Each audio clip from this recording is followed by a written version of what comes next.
She went on there.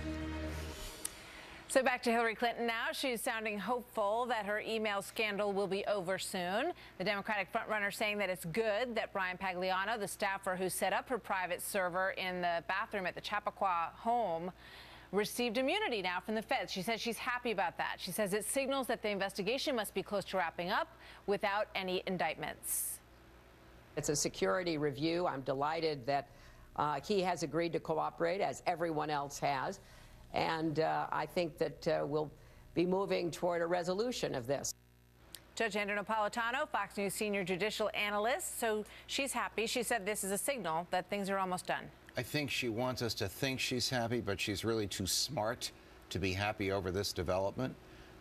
This person was present at the creation of what a lot of people believe and evidence shows was an agreement in the Office of the Secretary of State to avoid the Freedom of Information Act laws and the espionage laws by the manner in which she cared for the national secrets reposed to her via email.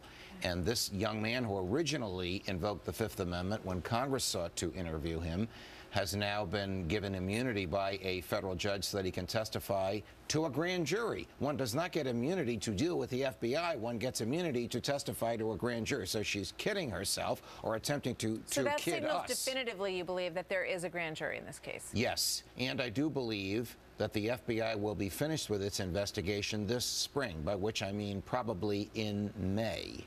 And at that point, the final step in that investigation will be, Mrs. Clinton, we are finished with our investigation. Would you like to speak with us? Now she has a catch-22. If she speaks with them, not knowing what they know, she could kill herself legally. If she doesn't speak with them and the word gets out, she could kill her career politically. That's really fascinating. I mean, you think back to the Martha Stewart case, for example, where she was never found guilty on the insider trading charges, but she was found guilty on lying to the FBI when they came to talk to her. Correct. So this presents a moment, as you say, where you don't know everything they know. Let's so say if you are not telling the absolute truth, you could very easily wind up in a bad situation. Which is why top-flight criminal defense lawyers, she probably has one already and we don't know it, would never, ever, ever let their clients go and talk to the FBI without knowing everything that the FBI knows, which the FBI is under no obligation to reveal and never would reveal.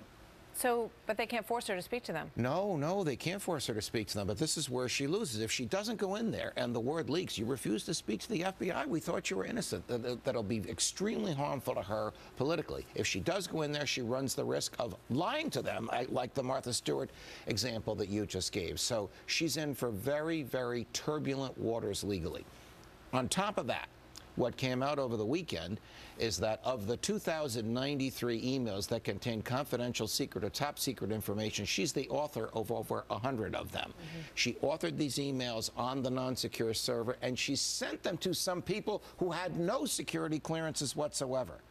That is far more than what General Petraeus pleaded guilty to. I mean, it appears that this is the way they did business, and they didn't think there was anything wrong with it. They felt like they were being good stewards of that information, and we found out at the end of last week that the analysis showed that Brian Pagliano's, that server was never breached by a foreign government. Does that help her or not? That's his analysis. That's what his logs show. If the breach was done professionally, as presumably it would by foreign intelligence agencies, his logs would not reflect that, but the FBI will know it. But it doesn't change the infraction, which is allowing the information to be exposed. Correct. It's not about whether or not it was tapped. Correct. It's about whether or not you put it in a bad, vulnerable position. And the infraction can be proven by showing intent or gross negligence. Martha, the evidence of her gross negligence is well documented, publicly known, and quite frankly, overwhelming. All right. So when will we know if Comey is determined to see this through? I think by May. Literally, I think about 2 months from now, we'll know which way this is going to go. All right. Fascinating. Always good to follow Wouldn't along. the Democrats want to know before they complete their nomination process if their likely nominee could be a criminal defendant and a federal prosecution? Wouldn't they want to know it beforehand? She's trying very hard to reassure everybody that she doesn't think that's going to be a problem. So we'll see if she's right. Judge, thank you. As always, good to have you here. One would think yes. Thank you, Martha. A nation paying its respects